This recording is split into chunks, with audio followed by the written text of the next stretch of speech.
આ કેટલાય દિવસથી આપણે સાંભળીએ છીએ કે એસઆઈઆર થઈ રહ્યું છે, તો ખરેખર આ એસઆઈઆર છે શું અને આપણને એનાથી શું ફરક પડશે? એસઆઈઆર એટલે કે સ્પેશિયલ ઇન્ટેન્સિવ રિવિઝન, મતદાર યાદીમાં સઘન સુધારણા કાર્યક્રમ. હવે જે પણ આપણા ગુજરાતમાં 50,963 પોલિંગ બુથ સ્ટેશન છે જ્યાં આગળ જઈને લોકો મત આપી શકે છે. હવે આ મતદારો છે તે કુલ મળીને 5 કરોડ જેટલા મતદારો ગુજરાતની અંદર છે. હવે આ મતદારોમાં કેટલાક બોગસ, ડુપ્લિકેટ, મૃત્યુ પામેલા અથવા તો સ્થળાંતર કરેલા મતદારો હોય છે, તેને દૂર કરવા, કેટલાક નવા મતદારોને ઉમેરવા, જે લોકોને કંઈ ફેરફાર કરવાનો, સુધારણા કરવાના છે તે સુધારણા કરવું, અને મતદાર યાદીને એક ચોખ્ખી કરવી, સુવ્યવસ્થિત કરવી. આ આખી પ્રક્રિયાને એસઆઈઆર કહેવામાં આવે છે. એસઆઈઆરમાં જે BLO હોય છે, બુથ લેવલ ઓફિસર્સ, તે ઘરે ઘરે જઈને તપાસ કરે છે અને આ રીતે આખી પ્રક્રિયા સંપન્ન થાય છે. 2002 થી 2004 ના સમયગાળામાં એસઆઈઆર થયું હતું, ત્યારબાદ હવે 2025-26માં ફરીથી થઈ રહ્યું છે. આટલા મોટા સુધારા વધારા થશે કઈ રીતે? આ ખરેખર મોટો છે, પણ જેમ આપણે વાત કરીએ એમ પ્રમાણે ગુજરાતમાં 50,000 જેટલા પોલિંગ બુથ છે. એમાં દરેક પોલિંગ બુથ પર એક BLO એટલે કે બુથ લેવલ ઓફિસર હોય છે. હવે પ્રત્યેક BLO સરેરાશ 1200 જેટલા મતદારોને આવરી લેશે અને આમ 5 કરોડ જેટલા મતદારોનું એસઆઈઆર થશે. આખી પ્રક્રિયા થશે કઈ રીતે? તો 27 ઓક્ટોબરે ઓલરેડી એન્યુમરેશન ફોર્મ છપાઈ ચૂક્યા છે. 28 ઓક્ટોબરથી BLO ને તાલીમ આપવાની શરૂઆત થઈ ચૂકી છે ને જે 3 નવેમ્બર સુધી ચાલશે. હવે 4 નવેમ્બરથી 4 ડિસેમ્બર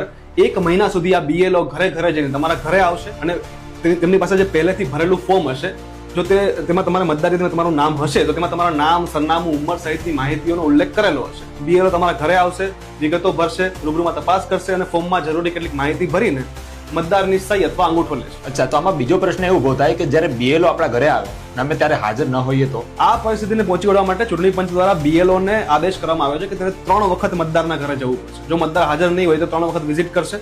છતાં પણ કોઈ રહી જાય છે તો તેનું કારણ પણ દર્શાવવું પડશે, તેની યાદી પણ ચૂંટણી પંચને આપવી પડશે. અને છતાં પણ તમે રહી ગયા છો તો ચૂંટણી પંચની વેબસાઇટ પર ઓનલાઈન પણ વ્યવસ્થા ઊભી કરવામાં આવશે. અચ્છા, તો જે લોકો પાસે ચૂંટણી કાર્ડ નથી અને હમણાં જ 18 વર્ષના થયા છે એ લોકોએ શું કરવાનું રહેશે? ચૂંટણી કાર્ડ કઢાવવા માટે છે ને ફોર્મ 6 આવે છે. હવે BLO ને એવો આદેશ કરવામાં આવ્યો છે જે ઘરે ઘરે જાય ત્યારે તેમની પાસે મિનિમમ 30 જેટલા ફોર્મ 6 સાથે રાખવાના છે. નવા લોકો જોડાવા માંગે તો તેમને જોડવા માટે મદદરૂપ થવાનું રહેશે. અને જે પણ લોકો સુધારા વધારા કરાવવા માંગે છે, જેમના એડ્રેસ ચેન્જ કરાવવા માંગે છે, તેમને ફોર્મ 8 ભરીને સુધારો કરાવી શકે છે.